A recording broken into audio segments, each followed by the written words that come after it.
bay jo wo cha ye chuda re lo ni kon ba ne dialo kon te yen tin ne dialo kon den ta ka ngas ka wojen cha kwar cha ya dab plus ne tin ko kentin kon ngai ka je wojen kana dab don ka raina cha la de bible bayen dia joba wo kon dial ta kamal racism na ta continent ta me jenu kide me ko je la te tin want la tore de nyor ne chene kon kamal ka gad kon ko tene dial ka woli de kon mala yen dial pot ngan bayen yo ko joba ta me walwa nga ko bia ler tri bia ka chia ka ne kon la duna go ken bia ka chia kon ba ko kula roi ka media yen dial kon no yen pujen wo jen de ne tin na de ka te ka liang chene dial kon te se bom re we ka jino ba sudan jen pan ken de ka te ka liang nanga me se ne ti ko kan bia ka bia ka no nga wana re la kontin bialingan wala ka chenga janara wuda kel ka payan wara opalni ganyi manu ne mere yang dopa lara nya mendu ben ka ngara re jaw meta chat ka mentala riyo kontene ke da ka social media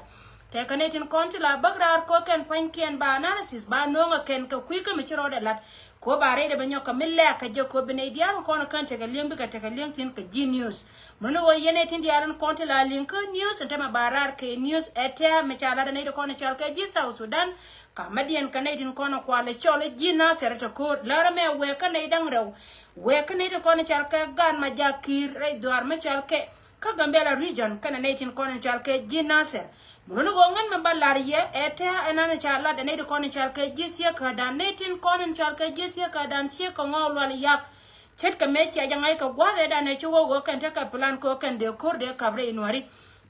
Roy Michia Roy men go go balar ye changa da na chikor chi nyega Gambela region chi ne do kon chalke bos ken de imbor bilawne te kon te ngi kon ka to kwala chalka bu chok tin chara mat kan edin kon kwala chole de imbor chi chap tin kon la palke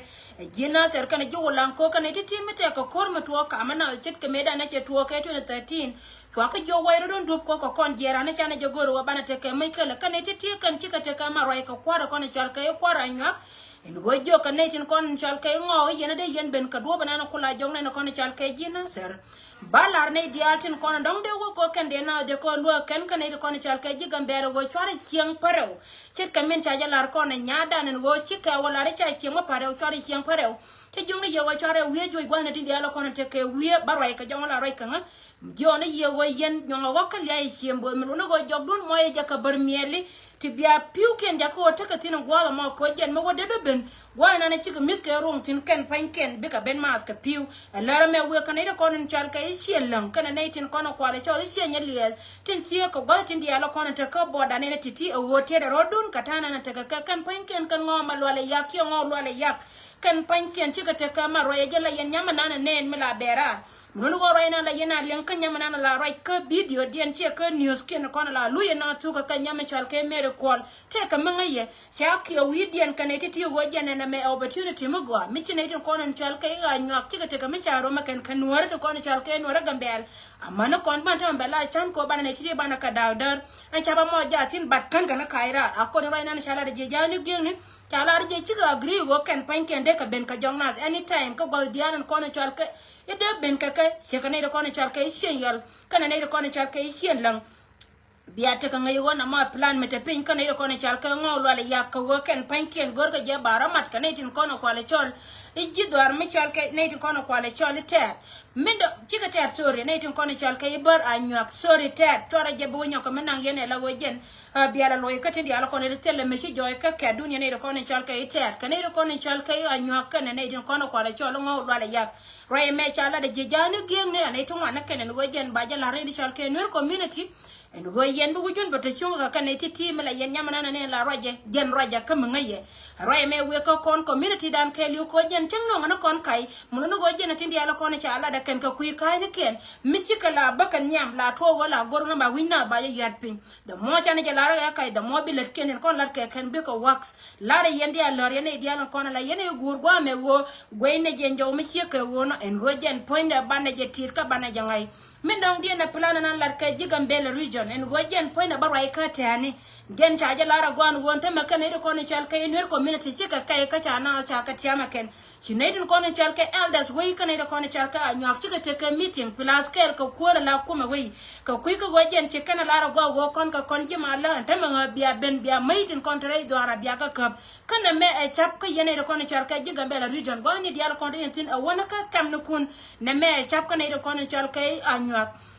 ko wochi ne tin ko ne chal ke no ra chi ka te ka tiam chi jo me che ben ka ke ka kwarian ke le no jen pan ken ba yin la da rai mi chi ka wono no jen ta na rai mala na la ke ken ne tin ko ne chal ne tin na ti to mi ka kam ne dia la kon yen tin tor gu jun tor je latin dum da wo ken te ka plan ko lar ka je go wo ba munukun dia tin mo tin ko la na ka gang rodien ken pan ken ba ka wo ya mani tong to kal ke la kon tin yukun ala ya ni jien tin ko ne te pan ken tin ko ne te ka kwinya ya ni waken ba ka we teni kun yene de kono kwale chole nwer community roy me plan me chare la ka kan chi mal me to mal nan ka wo chi ne de kono kwale chole ji ku me dirin la ku ma bunya charo da her ni changa da ne chi ko me cherom che lar ka kan ne de kono kwale chole ji doar en wo be mal ba te ka yene te ka wur me chal ka galwa ron kan ne ching me chole me sis ali mutu e gor galwa ron e wo jen poinde be ali mutu be ying te ka linga de ne me de ja kapcha ka ku ko wo chi ko ndi en nan kapke min tare duar ka Addis Ababa jen chelar ka go yene ne konin cha kwan Allah gabana ka ne dipsi gabana re duar ka Gambela region na me la dun mi sia jalara go bi cha ko rodi na te la ngai tin mi sia ka wona chi won mi chal ke Dr. Galwa ron che ton che kan immediately en wajen gore je go an wo de na me de roda caption kan mi sia ali mutu kan na jen no ka kuarche la dal ke win mon kan no mi sia ka wona cha wo kan ku imande mane me chi liya che benela won ta me ko tin jen tin an roye na lat ke kana tin dia la kon bang ngarar ko gore ja ba chap gambel kana ne tin dia la kon te pinchen won dia la kon tin bay jo wo mala nan la ka chora jangat la wo yente la yemay kala ke kuma mala kuma bunya ka te la yemay kala ka tribe dia tin kon re duar ka gambela region rew dun anyak bon bakora la ya go ene pela ba no tie da re da go ti jungne chora malim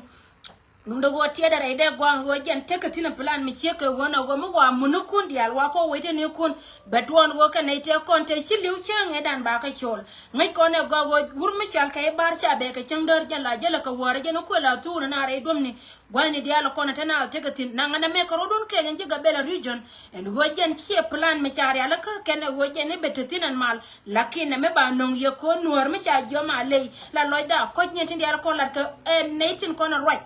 machine tin konon cha setin kai ni chi Mrs. Ali moto cha wiye chine tun wana kana kutung twas ka cha kutung ngasen waje ne to ka jen do banana ba nan ne ye Allah rive ne ba la da ne ti kono chal ka anywa jen be je ka je ma dire lango jen o kuilane gore je biya te jen ji ona ye just tay jen ka gad kun go ne dia la kontin tin ka wate rabre abdia tin kono ngai ke kana jen go ba ti dia ba konto tin especially ne tin kono kwale chole refugees to ra je go jen me wajen ponde e du ne to kono chal ka citizen tin chal ka rodene citizen doar mi chal ka Gambela region ani nuor mi chal ka nuor gen ba pa jaku kel wala nuor chet ka min chara mat kan diala la wo kan ne to kono chal ka ji South Sudan kan ne to kono chal ka ji doar mi chal ka Gambela she ne to kono chal ka ji Ethiopia chara mat la wo kan ter ko korala anyak akane te ka gamon ke le kwa claim kan ngayel wada ke lo chebela wolong balare ye lare wo jenan plan nan lat ke kan chi to biara ti gona diala kono te yenti na mo mi che to tin ka kui wi ni dare dor mi chal ka idor chien lon kana ne tin kono kwale chole ji Gambela region and wo ngo wala yakka ka plan mi cheka wona metana kor wi mi gor ka jaba do to ken jawa lakin ka jawana na cha no ne tin kono kwale chole ji jani geng kikene lara gwa wo kana ne pentin muwe wo pentin ba ngori still ba nyoka malaga jo kon tay jena ka kendu de daro toto no ma kuikel muwe kana de kono chal ka gad kirka ke gwa ni diala kon de yentin en wo biata ka ngaitin ka we nyo go ka le ai chiembo e jo wona na balat ka jen kuika me chieka wona en wo biata ka ngaitin wo nwer community den taya karshia kare ne de kono chal ka ji tar din tuiga kon ka tet kata na da ma kwa karodian jo jenen yen wo ko nyanta me la wo jen te ka tin wan tin la de to kon bakarare loide gojen cha dole wona ene ken go jalian kel ga netin kono kwala chola neti ko ken chinori men chika daka ke jen cha bede cha waje ken lar kel na ma balar kon men dong dien mbaro itine dun South Sudan men to dor me chal ke li chana jen nenen go chi kon dial te kan ngai wo chi wur me chal ke itur ke ga lo che jen ka kui mala cher ke men cha jagore media ne dial sie ne dial konen chal ke iji wait la go ka win mona ken cha jagore ken wo chi tut ke ga lo che jen ka youtube $1 million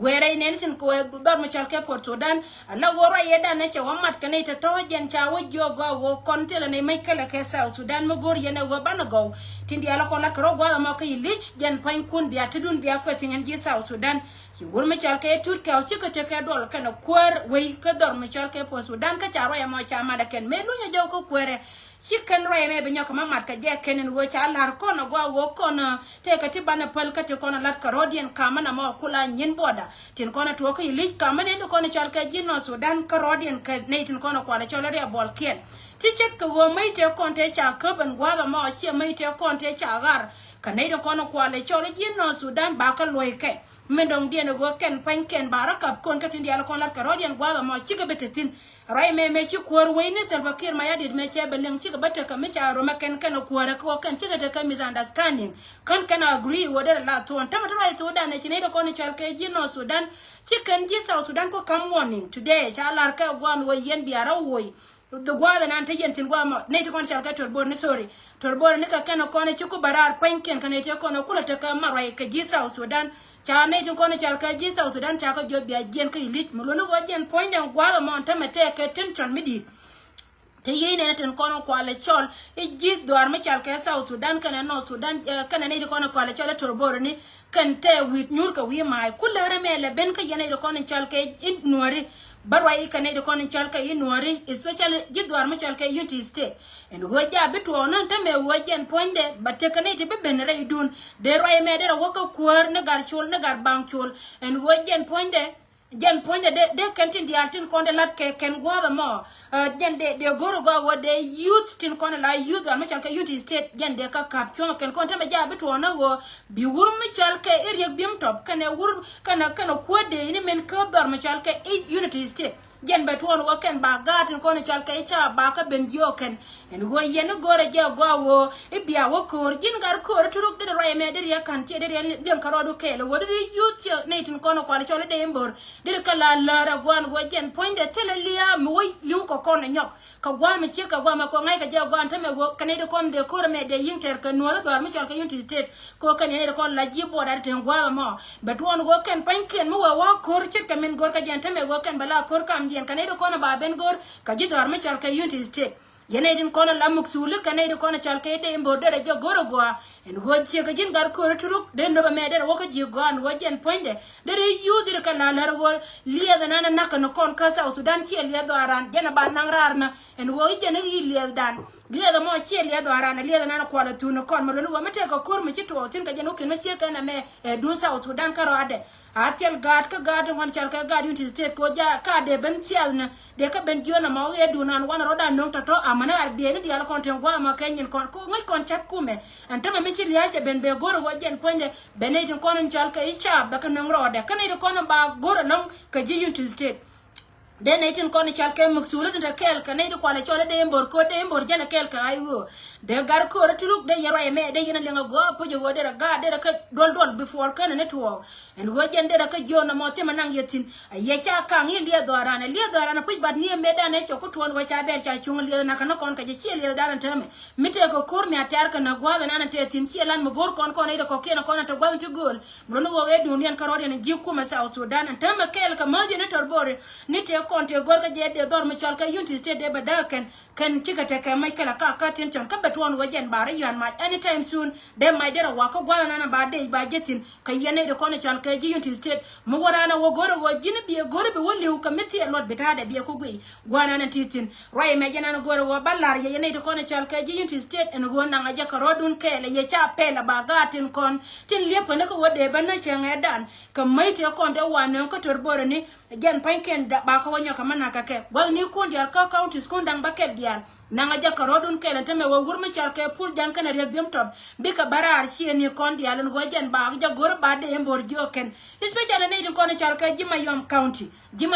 ngai ko ne go anteme ramana to gwal mi do mo chalke ile jarandun yena ba wono nan teme la go ba kulo gor bi wo pen wi dun run mo wona de ko ne chalke jipo Sudan wo ga ba boni yene de ko ne chalke inori bi yen liu a plan wure janga na makelio mramo go goro go be liu ka iman bi ko je ka jewdu chi wo kana lariye ka chi wo kana barar ka jakone de ko ne chalke ga kun right ka media jaw me we kana de ko ne chalke ner community wona ma plan na ma ja tina teme ka jen taga wajen be ka barar right mi sheka wona jene goro wa barar tin ka kuika men tiro la da wo kana titi madene chala da ken jen charoda kap chuanga la wojen chatel gwal ne ken dia la kona tegatin akela na mama be ben kangara me dong dia na chum si advice sia mede to wakana ri kona chal ke ideas kon especially na dia la kona te ka pejre idori kon dia gwal ne dia la kona te kontin do me dera woka normal mugwa dera woka gwanda na gatwan karame hie ka gar kuirai kenas news network ala woka ne titi ka peti ditin kona la tetini won dene kule ben kor kon top dia la kona bene wo community dan cho confuse ka roy nan roy ka kon minno yene tin kono chal ka yidit de yen gudun nyaka loitina tame yene tin kono la roy especially gatong yene gar kuy roy ke normal mo go de yene me gu ye go pujin won tama community dan cho confuse tin kono lat kon ka gwara me ken panken ka tite ka barana ken ko mi chane barar ka duora la wojen ponde la non ka je wojen ponde la lian ka je antama chine dia tun wana kan chika barar ala wo roy na ka tikan mat mulu da rode yene tin ditin kono che chol gwala me de yene me gweler ka kuy ko wo menter kono e kor ko kor antama jen ba kon do ka tana na te ko kon ko won tame la rama bagrar ke dunde makan verify brama ben ke dunde kan ti dia shi ka kan to tama jaka kon ko ba committee dan ba confuse ken ne tin wana kan antama la wo kan bakarar ka te kariya la ka che te kalin da go puji wodena te ka unity kono de dia ko right ka media en wojen poinde dene berara la wojen dene jogor en wodena barwai kamila kel machana marpin de roy me de woko kondi ala na mema kono ko milet kono e kor wala ndi ala kono to kontin dene jogoro gwan wo bandel roy kami chipen golde mela to jowo me jana de goro de lar kon kon neti na sin kondi la non kana me rara ken en go goro jogo bana ta kama roy wo news content lat kon ka bana kala non na rar ken ko wo ken panken bene kon ko te ka liang mu wi barar ke dundu ba barar ke dunda nei tungwana kan biga confuse ko bi community dan chi dora no confuse ba kon jo ya gwantara nan te kon kor ka je mulunu wo jena jena na balar ko na mi che ko wona te me che jigan wo activist wan ke che jig go ga long mi chane barar ko ndor la wo ranne wala ni dialo kon te kon che jig la kin la gorne je wo tin dialo kon lat kon ka kala kel mi che te ka mi cha lat ara mi kel ka chi ngai wo to chule ben ka mina na kin min dong cha lat la wo jen la gorne je bana ka norar kel ko chi doran che bilo confuse ti ka no kon ba norar ka je no kire dum ti de me mulunu wo ne diatin kon ko social media yene dia tota ga community rami jonga chetke wura pa nga jio ka riede to cheta kel ka jiko wojen poine bajiloi mulono wojen meche jode no wochi topen golde wer gwana na witi mulono won noir che kai lore che lar ngani siene na katata ga ngamenta mela wojen poinde chingen cheta wana ko chi ko kelie bajilar lare go milar riede ma che jibo ka jawna nan te ka ji dum no wochi gwal chop ko kuidu en wojin be wie mila wiene no ri woti ke na kono banno yene tinasin kono guriya na kan no dotti bi ci gwalne dialtin kono roy gan no retin en go wana nyam katana te ko kon ko jalla dunda na men gore wobe let ka kon gen point ci gwal ci ko kuide bayandi ala la go ramete gwada mete sin especially ine ko tenga gambela region mulono go ne den konon chalke bar ci anyak la jimara dan la kon ka joni siang wo yene ka yen jimara da chor rodun kumi je ken taga ka plan ko gor ka je go baya gameken edit e chima metot bayala la go man lan la ka go mo na ja ka je la le jogdun mendong die ne kwinyi man dan che nya dan ne chana chia pan ka tiang ka media no kon dia go jen che joy ka mal la bona na tetit lara me we ka yendi ala go biate ka ngai go gane dia la kon go yene tin go nyima dan che lo njaw ka mal ala te ka kon yar yene dia te kon na chi lo kun ka yen wo dong te ka me chi man ga da metot che je ti nya dan che kon te la dia me che je ja tin mal ponde cha je che roy kanas roy me jena de nyoka mede loy kon boro da ko garar piska yendi al kon mal yendi al po je ner yene ka dia to ne anta one by one and go chu gwandan netin konen ci roy gwaro mo telo mbari ka kuidun ki wajira ma gorje wode roy ci jena be ka ngara ci ka nyante lada baye ku joma la ka balla je ka ta no kon ti go to we ka bento